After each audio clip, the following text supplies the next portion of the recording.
बिस्मिल्लाहिर्रहमानिर्रहीम। अस्सलाम वालेकुम। हमारा आज का टॉपिक है सेमीकंडक्टर्स। सेमीकंडक्टर्स के बारे में हम बात करेंगे और सेमीकंडक्टर्स क्यों सेमीकंडक्टर कहलाते हैं इस हवाले से भी हम बात करेंगे। आप लोग जानते हैं नॉर्मली के दो तरह के मटेरियल होते हैं, एक को कहते हैं कंडक्टर्स और एक को कहते हैं इंसुलेटर्स।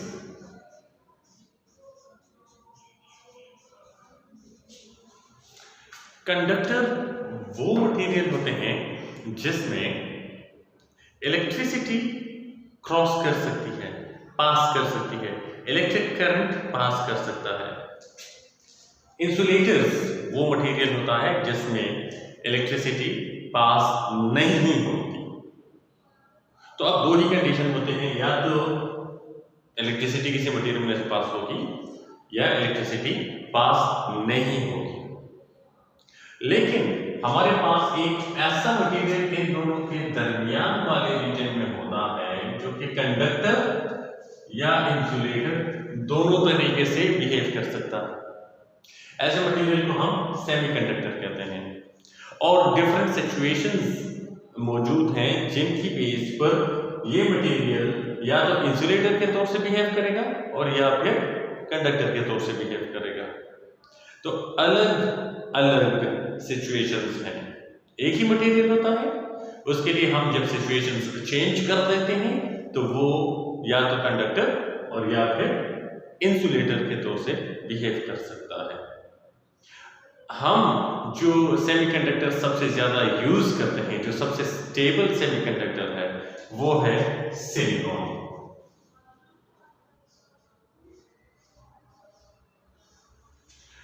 सिलिकॉन एक ऐसा सेमीकंडक्टर है जो कि बहुत वाइडली डिजिटल इलेक्ट्रॉनिक्स में इस्तेमाल होता है और सिलिकॉन की बेस पर ही हमारी एडवांसमेंट डिजिटल इलेक्ट्रॉनिक्स में बहुत ज़्यादा हो गई है।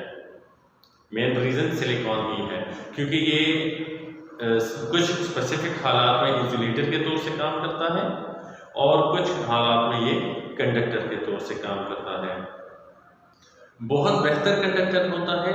अगर हम इसको इस्तेमाल करते हैं तो ये आम जो कंडक्टर्स हैं उनके मुकाबले में बेहतर परफॉर्म कर सकता है डिफरेंट पैरामीटर्स के हवाले से जब चेक किया जाए। सिलिकॉन ग्रुप 4 से बिलोंग करता है, जिसका मतलब है कि सिलिकॉन के वैलेंस शेल में 4 इलेक्ट्रॉन्स होंगे और जब इसके लैटिस बनेगा, क्रिस्टल बनेगा, तो उस क्रिस्टल में हर सिलिकॉन का एक वैलेंस इलेक्ट्रॉन नेबरिंग सिलिकॉन के साथ एक कोवेलेंट बॉन्ड बनाएगा। यहां पे एक इलेक्ट्रॉन इस इलेक्ट्रॉन के साथ बॉन्डेड है, यहां एक इलेक्ट्रॉन इस इलेक्ट्रॉन के साथ बॉन्डेड है, यहां एक इलेक्ट्रॉन इस इलेक्ट्रॉन के साथ बॉन्डेड है, यहां एक इलेक्ट्रॉन इस इलेक्ट्रॉन के साथ बॉन्डेड है। इस सिचुएशन में सिलिकॉन के वैलेंस शेल में कोई भी फ्री इलेक्ट्रॉन मौजूद नहीं है और जब फ्री इलेक्ट्रॉन मौजूद नहीं है तो ये कंडक्शन नहीं परफॉर्म कर सकता। क्यों? क्योंकि वैलेंस बैंड से कोई इलेक्ट्रॉन कंडक्शन बैंड में शिफ्ट ही नहीं हो सकता। अगर हम इसका बैंड डायग्राम बना लें तो कुछ यूं बनेगा। ये हमारे पास कंडक्शन बैंड है, ये हमारे पास वैलेंस बैंड है, यहां पे इलेक्ट्रॉन मौजूद हैं वैलेंस बैंड में पूरे क्रिस्टल के और कंडक्शन बैंड बिल्कुल खाली है।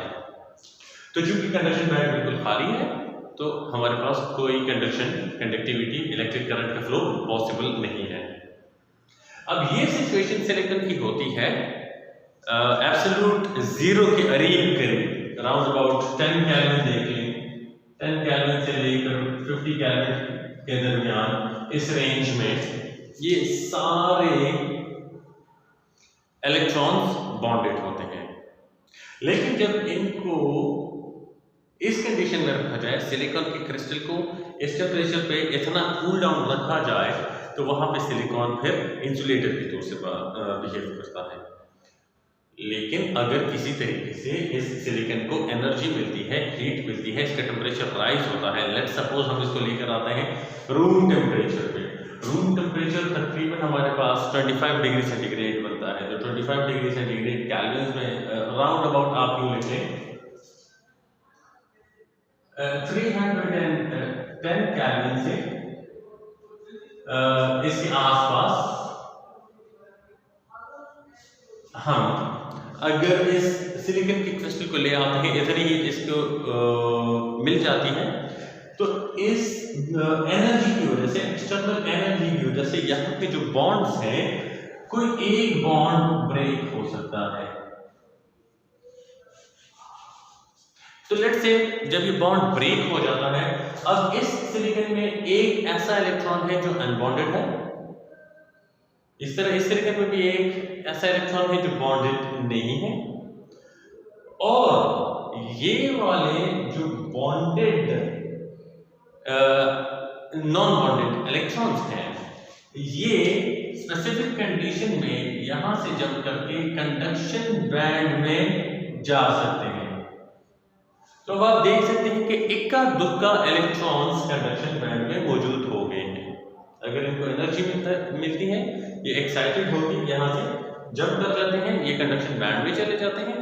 जब ये कंडक्शन बैंड में जाते हैं, तो अब अगर हम इस क्रिस्टल के अक्रॉस वोल्टेज अप्लाई करते हैं, तो इस कंडक्शन बैंड के ये जो इलेक्ट्रॉन्स हैं, ये according to the voltage against the electric field travel करना शुरू कर देते हैं। एज यू नो कि इलेक्ट्रॉन्स किसी भी इलेक्ट्रिक फील्ड में against the electric field travel करते हैं, तो यहाँ पर ये इलेक्ट्रॉन्स ट्रैवल करना शुरू कर देते हैं, और इस तरह से ये सिलिकॉन जो इंसुलेटर था, ये कंडक्शन शुरू कर देता है।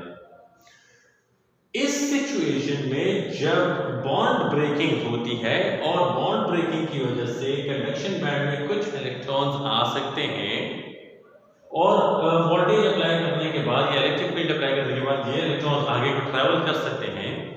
ये इंट्रिंसिक कैरेक्टरिस्टिक कहलाती है सिलिकॉन की, और इस कंडीशन में हम इस सिलिकॉन को इंट्रिंसिक सेमीकंडक्टर कहेंगे।